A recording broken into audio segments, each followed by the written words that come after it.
All right, here we go. It's Meditations post number 9. I actually had to check my YouTube channel and see when was the last time I posted one. It's been nearly 2 months because we had serious power issues at our last flat and we're forced to move. And that was a huge ordeal that took me a lot of time of packing, moving, unpacking. Then I had to travel to our garage in Western Ukraine and ship a bunch of stuff there and continue to we have a lot of stuff, furniture, and it gets complicated because when you rent a place in Ukraine, usually it comes furnished, or you have to try to incorporate your furniture, and a lot of times the people just leave a lot of their random stuff there, and you have to like pack it away somewhere if you don't want it sitting out.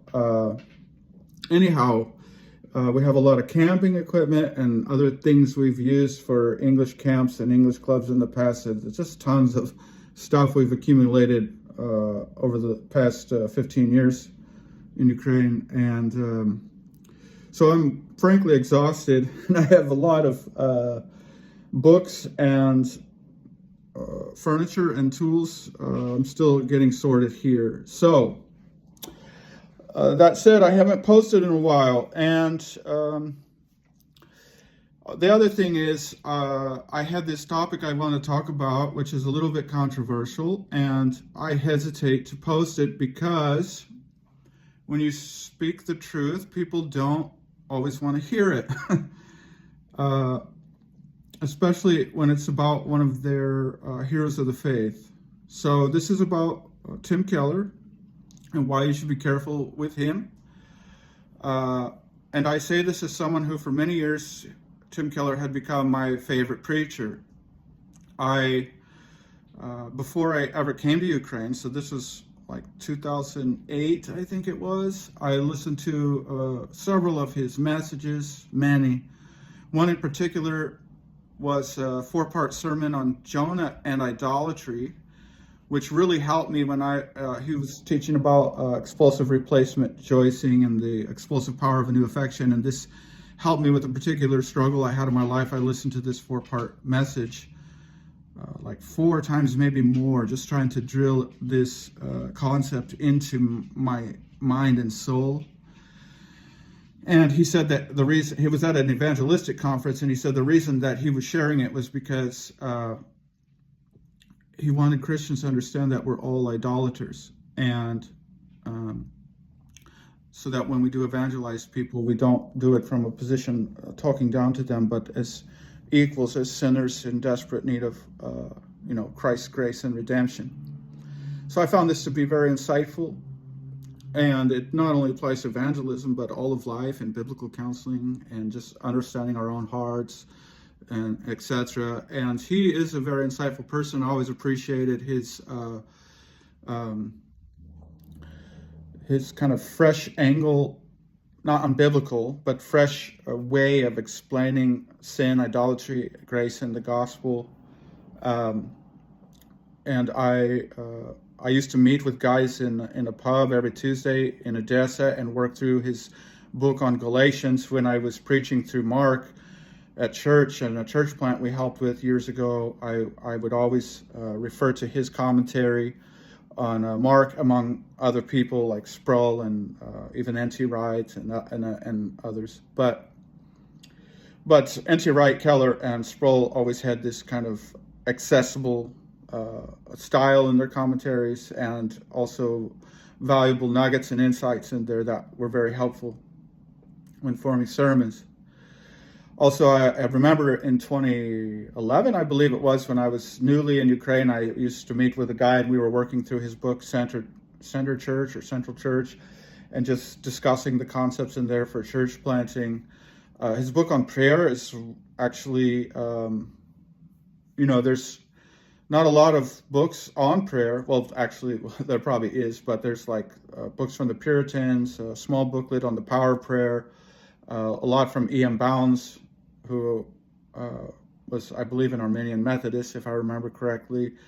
But anyway, his book on prayer I really love, and I believe him to be a man of prayer and a man of humility and gentleness, and I always admired the way he responded to people who objected to him in a gracious manner.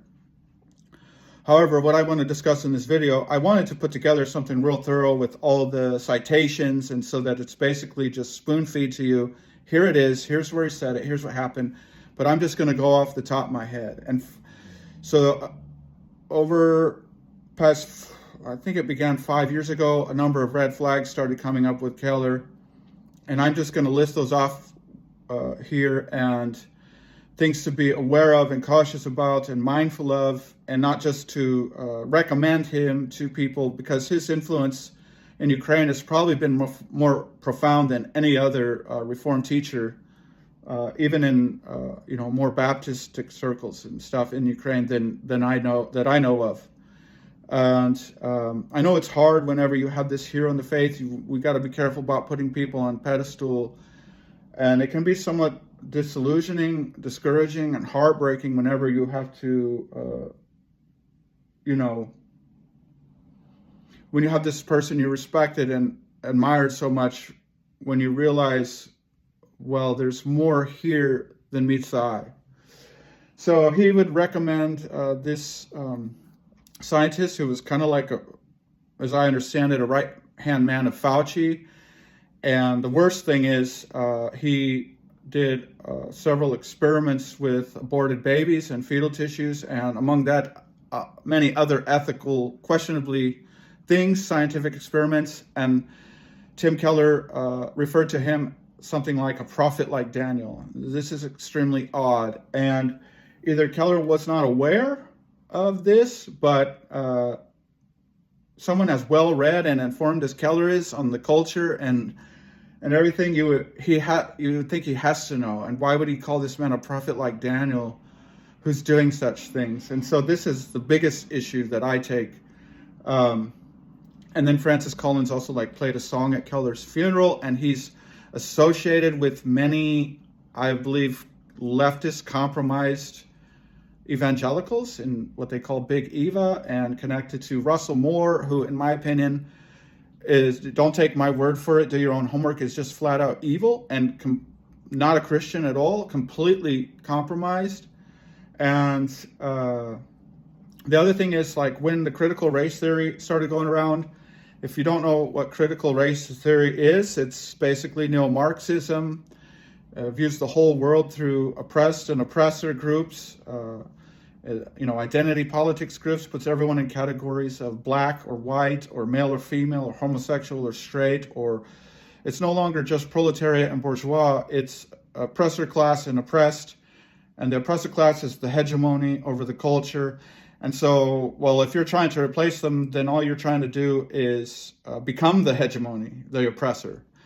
And the whole world is viewed through this lens. And that doesn't mean there isn't a hegemony. There is. That doesn't mean there isn't oppressed groups and oppressors.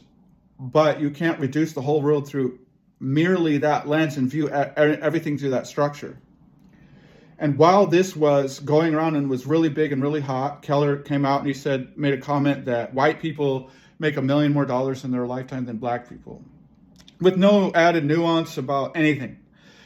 So this is pushing this neo-Marxist view. He also, on a couple occasions, praised Marx. Joshua Harris on the YouTube channel Conversations That Matter did a thorough research on Keller's background, and he had, in his college days, been profoundly influenced by social justice teachers trying to bring social justice, which, if you don't know, that is a socialist buzzword. It's like a dead giveaway. And he followed these men and praised these men, and was profoundly influenced in his thinking and his activism in his younger years by Christian socialists, if that's not an oxymoron. So you can't redeem, and then Keller wrote an article for the New York Times explaining why I think social justice is, I don't remember what he said, Christian, basically trying to redeem this term for Christianity. And you can't do that. If you go to guys who are well studied on this topic, like Vodi Bokum, for example, you can't just take a socialist term and oh, no, we're going to give it a Christian lingo, and now it's okay. And then he also did the same thing for race, the concept of race, and how he talked about, I think this is a biblical term. And the concept of race is actually a Darwinian term from a Darwinian worldview. The Bible talks about tribes and ethnicities and tongues and people groups. And it never uses this concept of race. So this is Darwinian, and Keller is defending it. And he's doing this on platforms like the New York Times. Well, first of all, the whole idea that you are a leading evangelical thinker and you're published by the New York Times is like, okay, why? The New York Times is a leftist propaganda machine. Why are they publishing your stuff so freely and openly? And, you know, he said stuff in some of these New York Times articles that were interesting, that he liked Christianity because it gave intellectual answers to the world and to understanding life. And okay, that's great if you take one quote, but if you look at the corpus of all he said, you have to be careful. What framework is this coming from? Then he wrote an article for the New York Times saying why the left and right political categories are not, basically you can't fit Christians into either one. And he's saying this as a registered Democrat. So as a registered Democrat writing for the New York Times, the leftist propaganda machine, is trying to make Christians feel like it doesn't matter which one you're on. One is for killing babies, to name one issue. One has socialist economic ideas, and on and on. And while these things are being pushed, he's making these comments, and he did more to influence Christians to make them feel like it's okay to be leftists than probably any other evangelical thinker. And now, I'm not going to go into detail on this, but that doesn't mean like all people on the right are Christian or all people on the right are good or not corrupt.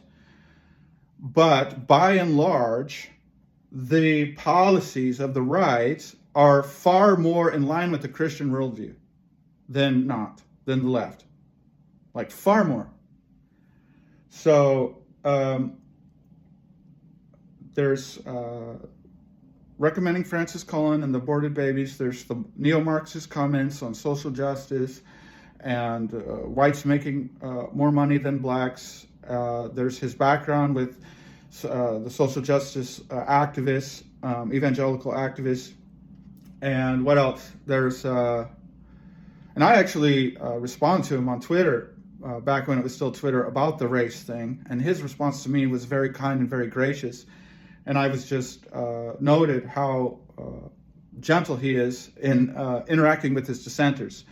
So Tim Keller has good things, but you need to read him with a heavy filter, and you need to be aware, of course, there's the theistic evolution. And back in the day, the Monergism website actually had some warnings about him regarding theistic evolution and Lectio Divina, but I tried to find them recently and they were taken down. I don't know why. But yeah, so there was one other thing. I'm trying to recall it to mind before I end this video. Well, his association with the Gospel Coalition, which has largely promoted leftist ideas, guys like, what's his name? Ed Stetzer and Russell Moore, and have been known to receive funds from Soros, and how Christianity today has been compromised by that, and them talking about the immigration policies. And so Keller was much more careful and much more subtle, but he's still associated with these people. And so I do believe that he loved God if I've really given him the benefit of the doubt, but it's hard to understand how somebody so intelligent as he can't understand the implications of the worldview that he's promoting. So it's basically those three things: making Christians feel like it's okay to vote left and to be left, the neo-Marxist comments, and the recommending or the promotion of Francis Collins. So there was a book written on Francis Collins recently, who I'll post a link to it under this video because I can't recall the title of it, but people like Nancy Pearcey and Eric Metaxas were retweeting and recommending this book. So anyway, these are the issues I take with Tim Keller and things I think I've hesitated. I also had the article that Joshua Harris wrote on his background translated into Ukrainian, and the day I was going to go to post it, Keller died. And so it's like, okay, this isn't good. Plus, because I challenged so many people with when like critical race theory was infiltrating the church and infiltrating crew, or crew was having like homosexual leaders, and I would go to people and try to thoughtfully and earnestly and kindly explain these things, and rather than say, I should be careful with that, they just basically distance themselves from you when you're telling them true things out of sincere concern. So it got so tiring that I was like, wow, do I really want to post about this? But I think I just want to have the opportunity to explain why I have these concerns. And it was heartbreaking for me to have to see this and accept this. There were several guys that I looked up to that said woke things with all the critical race theory stuff, or like David Platt, who was basically has been completely called out for money scandals, Matt Chandler, Al Mohler, and then you have other guys you highly respect like Piper, who they just let you down because they are affiliated with these guys. But yeah, Piper's in another category. He's not bad, but is tend to be more pietistic, dispensational, continuationists, and attack Trump. And I think his critique of Trump's character is legitimate, but that doesn't mean that you should vote left. So, yeah, God bless. Love you guys. That's the only reason I have the courage to put myself on the line and say these things. It's because I love God's church, and I think they should prayerfully and thoughtfully investigate these issues.